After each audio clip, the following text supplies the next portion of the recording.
ነፍሴን ከነፍስሽ አጣምረሽ ዓለም ጥግ ላይ ያኖርሽው ሩብ ጉዳይ የሳምሽኝ ልጅ ጥበቡን ከየት ተማርሽው? እውነት ከንፈርሽ እጅግ ልዩ ነው የሜንት ጠረን ታድሏል። ሰሞኑን የሳምሽው ጉንጭ አየር ማስገባት ጀምሯል። በሩብሽ እንዲህ የሆነው የጉንጬ ከንፈር ጥጉ በሙሉ ቢሆን ኖሮማ ልቤና ነፍሴ ተማክረው እኔን ጥለውኝ ባረጉ። እውነት ለካንስ የመሳም ጥበብ እጅግ ተራቋል።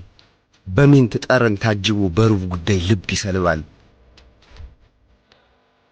እኔ ምልሽ ይሄ የሚሄድበት ጎዳና ጠረኑ በሜንት ናኘው ንፋሱንም ልክ እንደኔ ሩብ ጉዳይ ስመሽው ነው?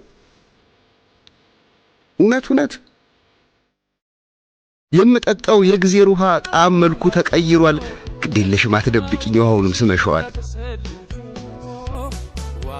ከሳቁ ሳይቀር እንዲህ ነው ለስለስ አርጎ ሸረፍ አርጎ ማዕዛ ጠረን ደባልቆ በከንፈር አብሾ ልኮ እንዲህ ነችና ሩብ ጉዳይ ወፈፍ አረገኝ እኮ።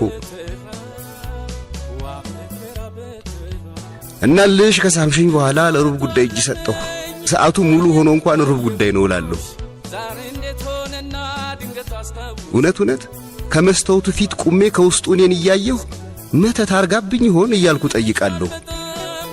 የጉንጬን የከንፈሬን ጥግ በእጆቼ ዳብሳለሁ። የዳበስኩትን እጄን ሩብ ጉዳይ ስመዋለሁ። ወይ ጣጣዬ ወይ መከራ ግዴለሽም ልለምንሽ ግዴለሽም ተለመኝኝ። አንድ ያጣላል ወዳጄ ሆይ ሩብ ጉዳይ እንዴ ሳሚ